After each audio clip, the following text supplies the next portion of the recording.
بسم اللہ الرحمن الرحیم۔ السلام علیکم۔ جاپانی سائنسدان زمزم کا معجزہ غلط کرنے چلے تھے۔ جب زمزم کنویں میں 400 فٹ اندر کیمرہ بھیجا تو پانی کا کیا معجزہ دیکھا۔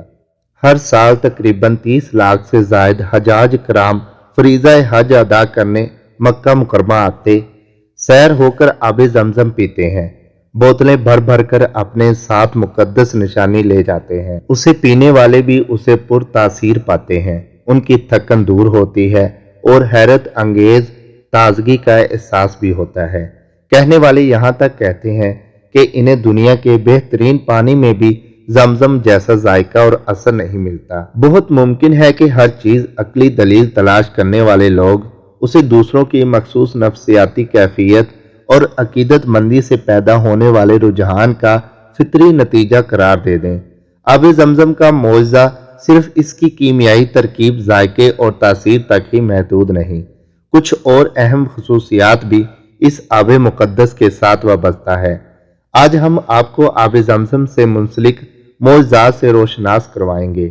اسلامی تاریخ کا مطالعہ بتاتا ہے آب زمزم کنواں حضرت ابراہیم اور حضرت ہاجرہ کے شیر خوار بیٹے کی پیاس بجھانے کی خاطر لگ بھگ 4000 سال قبل معجزہ طور پر رب کریم نے مکہ مکرمہ کے پتھریلے اور چٹیل صحرا میں جاری کیا، جو آج تک جاری و ساری ہے۔ حضرت ابراہیم علیہ السلام کو اللہ تعالیٰ نے بہت ساری آزمائشوں میں ڈالا، مگر حضرت ابراہیم علیہ السلام ہر آزمائش میں صبر اور استقامت کا پہاڑ بن کر پورا اترے۔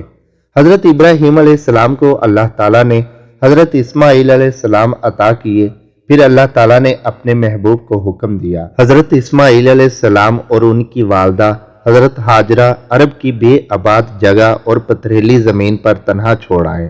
بظاہر تو یہ بے حد سخت حکم تھا، لیکن حضرت ابراہیم علیہ السلام نے رب کریم کے حکم پر اپنے شیرخوار بیٹے اور حضرت ہاجرہ کو صحرائے عرب میں تنہا چھوڑا۔ جب چھوڑ کر واپس آنے لگے تو اماں ہاجرہ نے آپ کو آواز دے کر پوچھا کہ آپ کہاں چھوڑ کر جا رہے ہیں؟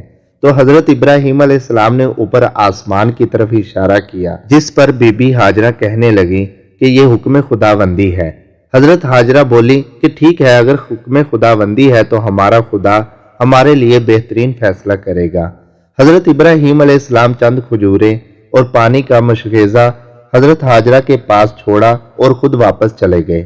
جب پانی اور کھجوریں ختم ہو گئیں اور تپتے صحرا کی گرمی، تپش اور بھوک کی وجہ سے اسماعیل علیہ السلام بھوک اور پیاس کی وجہ سے رونے لگے اور تملانے لگے، جس پر بیوی ہاجرہ نے ان کے لیے پانی کی تلاش میں ادھر ادھر دوڑ لگانا شروع کی۔ اماں ہاجرہ علیہ السلام پریشانی کے عالم میں کبھی صفا پہاڑی کی طرف دوڑتی اور کبھی مروہ پہاڑی کی طرف، اور کبھی آ کر اپنے بچے کو دیکھ لیتی، پھر دوبارہ صفا کے اوپر پانی کی تلاش کرتی۔ اسی طرح انہوں نے پہاڑیوں پر 7 چکر لگائے۔ بھوک پیاس کے عالم میں حضرت اسماعیل علیہ السلام روتے روتے زمین پر ایڑیاں رگڑنے لگے۔ جس جگہ ایڑیاں رگڑ رہے تھے وہاں چشمہ جاری ہو گیا۔ آپ بھاگ کر پانی کے قریب پہنچی اور کہا زمزم، یعنی رک رک جا۔ پھر جلدی سے پانی کے گرد ڈیری بنا لی تاکہ پانی رک جائے اور باہر نہ بہہ نکلے۔ اس طرح رب کریم حضرت اسماعیل علیہ السلام کے واسطے پانی کا انتظام کیا۔ اس واقعے کے بعد عرب کی بے آباد جگہ دوبارہ آباد ہونا شروع ہو گئی۔ زمزم کی دوبارہ کھدائی حضرت عبد المطلب نے کروائی۔ اس کے بعد سے اب تک اس کی لمبائی، چوڑائی اور گہرائی وغیرہ کوئی تبدیلی نہیں لائی گئی۔ آب زمزم کے کنویں کی لمبائی 18 فٹ، چوڑائی 14 فٹ، جبکہ گہرائی تقریباً 5 فٹ ہے۔ شہر مکہ چاروں طرف سے گرینائڈ چٹانوں کی پہاڑیوں میں گھرا ہوا ہے۔ حرم شریف اس وادی مکہ سب سے نچلی سطح پر ہے۔ آب زمزم پر کی جانے والی رپورٹ کے مطابق آب زمزم میں اہم معدنیات مثلاً سوڈیم، کیلشیم، میگنیشیم اور بھی بہت سی معدنیات مخصوص مقدار میں پائی جاتی ہیں۔ آب زمزم سب پانیوں کا سردار اور سب سے زیادہ شرف و مقدس والا چشم ہے۔ یہ پیاس اور بھوک دونوں کو مٹاتا ہے۔ نبی کریم صلی اللہ علیہ وآلہ وسلم کے صحابی حضرت ابو ذر رضی اللہ تعالیٰ عنہ 30 دن تک کعبہ میں مقیم رہے۔ ان کی خوراک صرف زمزم تھی۔ آپ صلی اللہ علیہ وآلہ وسلم نے فرمایا، بلا شبہ زمزم بابرکت، پینے والوں کے لیے مشروب اور کھانے والوں کے لیے کھانے کی حیثیت رکھتا ہے۔ زمزم کے بارے میں حضرت جابر رضی اللہ تعالیٰ عنہ کی روایت، جس میں فرماتے ہیں، نبی کریم صلی اللہ علیہ وآلہ وسلم سے میں نے سنا، آب زمزم اسی چیز کے لیے ہے جس کے لیے اسے پیا جائے۔ آب زمزم کو جس چیز کی نیت کر کے پیا جائے اسے اللہ تعالیٰ ضرور پورا کرتا ہے۔ یہ بیماریوں سے نجات کے لیے مفید ہے۔ جاپان کے مشہور سائنسدسٹ آب زمزم پر کئی ریسرچز کی۔